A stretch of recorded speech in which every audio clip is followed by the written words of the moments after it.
Semakin jahat saya bikin semakin bangga, hebat. Sekarang udah nggak lagi, sekarang bikin kecil aja, umpama cubit promosi saya ada masa berdosa. Sejak kapan tuh? Ya sejak dibaptis lah. Sejak dibaptis ya. Belum langsung 100%, tapi berubah. Ya. Ada perubahan. Ya sejak itu. Sejak dibaptis. Jadi waktu baptis berarti sadar dosa tuh. Waktu itu kan, baptis kan pertobatan tuh. Berarti waktu itu Pak Randy udah mulai sadar dosa, terus berjuang untuk berjuang mati-matian. Berjuang. Karena memang mati-matian. daging masih kencang. Mati-matian. Karena kan saya ya seperti dulu kan masa lalunya menjelek sekali, tapi saya bisa bilang biasa aja. Coba dong sebutin. Masa lalunya biasa aja. Oh, jangan gitu. Gak dia soalnya kalau minta diceritain kayak gini mah biasa. Nggak ada yang hebat. Cuman kalau dulu kalau bikin sesuatu yang itu yang begitu kayaknya senang banget, karena semakin orang lain menderita semakin saya senang, karena kan semakin orang menderita karena kan itu saya bukan dosa buat saya, semakin sesuatu yang membanggakan, jadi orang melihat langsung, Randy, Ryan, gitu, semakin itu. Sekarang udah enggak lagi, karena pas di itu jadi berubah sekali. Mungkin berjuang mati-matian. Sampai saya berjuang mati-matian untuk melupain yang dulu.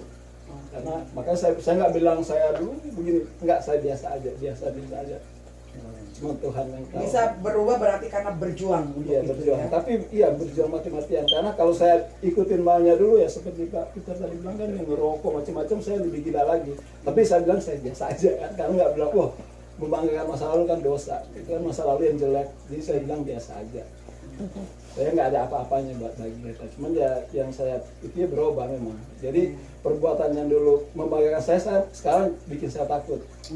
Karena saya tahu Tuhan pasti tahu perbuatan saya ini. Karena di Alkitab dibaca, saya lupa di mana, tapi kamu mau kemana pun kamu menghindar dari Tuhan, mata Tuhan tetap ada. Mau di dasar laut, mau di atas langit paling tinggi, Tuhan tetap tahu kalau di dana. Jadi kemana kita harus sembunyi. Jadi kita kalau berbuat dosa apapun, kita sudah berdosa mau ngelam sampai di dasar laut, digali dalam laut lagi, Tuhan tetap menemukan kita bahwa kita itu berdosa. Jadi situ saya sadar, jadi mending saya tahu Tuhan pasti tahu kalau saya berbuat hal-hal yang jelek, saya tahu gitu. Saya tahu Tuhan tahu. Jadi sadar dosa waktu itu kan betul-betul menyadari akan dosa. Kalau orang sadar dosa berarti dia sadar Tuhan ada. Iya itu. Ya kalau orang nggak sadar dosa, nggak sadar kalau Tuhan tuh ada gitu. Ya, jadi karena Pak Randy sadar dosa, Pak Randy tahu ada Tuhan, ya dari situ berjuang, bertekad, berjuang mati-matian tadi Mati-matian, karena memang susah banget ya. Karena itu memang dari kecil udah darah daging. Dari kecil kita memang waktu itu saya dari kecil udah Kristen. Cuman pendetanya di depan kita, saya masih sekolah minggu, pendetanya merokok sambil minum minuman keras. Iya. Kalau jadi buat kita itu wah pendeta PIB begitu. Iya di AKBP gitu. masih kecil dole. Jadi saya pikir kalau pendeta begitu, oh harus lebih hebat saya dong, saya pikir. Saya bisa merokok sampai merokok sampai 7 tahun merokok bawah saya ambil, dikejar sama dia pakai dihajar. Kalau Masih dia kecil ngerokok tuh. situ gele dong ya. Itu jangan ditanya lagi. Masih kecil 7 tahun, udah 8 tahun lari ke Jakarta naik penumpang kapal laut 8 tahun tuh ya. tanpa bayar apa-apa. Enggak ada teman bandel, teman yang lebih tua. Dia yang ajarin saya. Jadi ya begitulah. Jadi makanya saya bilang saya berjuang mati-matian untuk melupakan yang masa lalu yang memang udah mendarah daging sekali. Karena kadang-kadang sekarang saya berbuat baik aja orang masih pikir saya berbuat jahat. Dalam pikiran saya dulu mati-matian berbuat baik, tapi orang pikir saya masih jahat. Tapi mereka kan nggak tahu masa lalu saya, tapi mereka tahu kayak ini orang nggak gimana gitu, bandel lah gitu. Baru lihat oh this your face, oh you're man, kata mereka gitu. Gimana saya berbuat baik aja dibilang jahat. Istri saya sampai tahu. Mereka rasa gimana nih saya berbuat baik, orang aja pikir nggak baik. Tapi kan tahu gue baik. Sih. Jadi orang tertentu aja yang benar-benar tahu. Kalau orang yang cuma setengah-setengah ya nggak itu. Kadang-kadang saya kalau di lapangan aja orang saya masuk berdua keluar semua dulu. Takut kan? Selain memang saya lebih jago ya. Saya marah kalau mau dilawan gitu. Saya marah waktu itu. Waktu sebelum dibaptis itu. Jadi saya marah kalau masuk main terus mau nanya saya kan play against you. Okay, can you beat me? Saya bilang, you pay $500 and beat me. Saya gitu. Kalau nggak bayar, I kill you. Saya cari gitu. Berapa di Amerika loh waktu itu. Makanya saya bilang ya sesudah dibaptis saya berjuang mati-matian. Saya nggak bisa menunjukkan ke istri anak-anak saya bahwa saya mati-matian mengitui diri saya, Mematikan iya, daging. keinginan daging yang memang keras sekali. Makanya kadang-kadang saya pikir wah mau berusaha baik aja orang pikir masih jahat, masih ngelihat itu. Padahal saya, gitulah waktu di West Virginia juga, padahal saya baik. Yang roommate saya bilang saya jahat, bayangin aja itu. Dia jelek-jelekin saya kemana, padahal saya nggak pernah jelekin dia. Satu kata pun saya nggak pernah nipu satu sen pun sama orang-orang saat seluruh dunia siapa yang sudah kecil saya nggak pernah nipu. Tapi orang pikir saya mau nipu. Sampai dia jelek-jelekin saya dulu kan di itu. Padahal saya nggak pernah jelekin dia satu kata, tapi dia jelekin saya. Ya akhirnya ketahuan memang enggak sih, memang saya memang murni enggak. Cuman saya pikir, wah gimana saya berusaha baik, orang pikir masih saya jelek gitu. Itu jadi saya berusaha mati-matian supaya lebih bisa baik lagi. Soalnya kan lihat banyak, wah ini pasti anak-anak bandel gitu. Jadi perasaan saya begitu. Jadi ya gitulah. Kadang-kadang ngomong satu kata, wah pasti ini jelek nih gitu. Itu ya saya berjuang mati-matian untuk karena sadar dosa dan iya.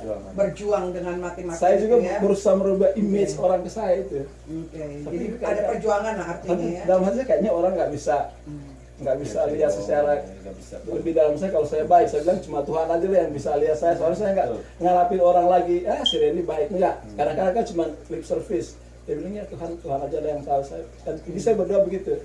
Saya nggak pernah bilang istri saya. Kadang-kadang istri saya pikir saya juga jelek. Saya orang saya juga Oh istrinya lagi nggak ada. kadang-kadang si Randy pasti begini banget. Padahal kagak. Bayangin aja. Udah 20 tahun baru. Makanya FaceTime terus tiap saat. Iya, betul. Bayangin aja. Dia yang Facebook sampai ketawa. Saya nggak pernah main Facebook. Saya yang disalahin. Kamu main Facebook dulu. Oh istri nggak ada lagi curhat, dia lagi curhat. Enggak juga sih. Yang benar juga soalnya. Jadi ya itu. Intinya Pak Randy itu sadar dosa. Orang sadar dosa pasti sadar Tuhan itu ada. Ya, jadi karena itu Pak Randy berjuang juga mati-matian seperti yang Paulus tadi kita udah baca ya. Iya. Di sini saya ingetin lagi nih. Di sini dibilang setanlah yang memimpin hidup kamu. Kamu dahulu sudah mati karena pelanggaran dan dosa-dosamu, Efesus 2. Kamu hidup di dalamnya karena kamu mengikuti jalan dunia ini. Nah itu tadi bilang dosa ya. Karena kamu mentaati penguasa kerajaan angkasa, yaitu roh yang sekarang bekerja di antara orang-orang durhaka. Jadi dulu Pak Randy hidup dalam pelanggaran, dalam dosa, itu dibilang mengikuti kerajaan ya, penguasa kerajaan dunia ini, bangga rasanya. Tapi sekarang yang dikatakan di sini hidupku aku telah disalibkan dengan Kristus. Namun aku hidup bukan aku lagi. Jadi berusaha mati ke dagingnya, kedagingan dan mulai mengenakan firman yaitu Kristus ya, supaya hidup kita bisa berkenan sama Tuhan. Bukan manusia lihat ya, tadi Pak Randy kan istilahnya nggak usah dilihat manusia deh, yang penting Tuhan lihat gitu. Apa yang jadi ininya Pak Randy. Soalnya kalau mau dipikir dari waktu umur masih kecil sampai gede, kalau saya baca Alkitab nggak pernah. Sekarang malah yang hari-hari kayak terakhir ini, saya udah terus terang udah baca seluruh Alkitab loh. Wes, Dari luar biasa. Mantap. dari sampai kejadian. Udah dulu Berjuang sama sekali baca kuncinya Alkitab. apa? Berjuang matian Mati-matian. ya. Jadi berjuang nih dari Pak Saya Peter bisa, tadi ya. berjuang, Boni berjuang Pak. Biar cuma Ya, Pak Marsudi juga kupingnya berjuang. Pak Peter, itu saya udah mulai bisa. Ada lah. tambahan lagi Iya. nih, berjuang mati-matian. Nah ini yang kita perlu ya. Jadi kita bisa belajar nih ya dari gimana cara hidup Karena kalau baru. cuma berjuang biasa aja, saya pikir pasti jatuh lagi. Karena roh memang kuat tapi daging lemah kan. Roh penurut dan Roh penurut tapi daging lemah. Terus saya juga tahu kalau saya berbuat dosa, kemanapun saya melarikan diri, Tuhan pasti akan menemukan saya. Sadar Dosa kamu dosa pasti ada tahu, Tuhan. karena kita mau sembunyi dimanapun, Tuhan pasti ketemu kan. Kita mau sembunyi keluar angkasa pun Tuhan tahu kamu di situ, kamu berbuat dosa, kamu harus masuk neraka. Itu pikiran saya. Jadi saya pikir kalau bisa, saya udah open benar-benar di depan Tuhan kan. Terus saya yang berbuat dosa, itu pikiran saya. Puji Tuhan. Itu biasa Tuhan sudah ada. Oke, kita dapat pelajaran nih ya. Contohnya. Jadi hidup baru itu perlu perjuangan, sadar dosa. Hidup baru tuh sadar dosa, nggak melakukan lagi semua tadi ya, udah nggak melakukan artinya sadar dosa. Setelah itu untuk kesananya berjuang mati-matian supaya mati semua, ya semuanya ditekan sampai mati, nggak melakukan sama sekali ya. Jadi berjuang dengan mati-matian. Nah sekarang kita mau lihat, dengar dulu lagi nih Bu Esther gimana Bu Esther?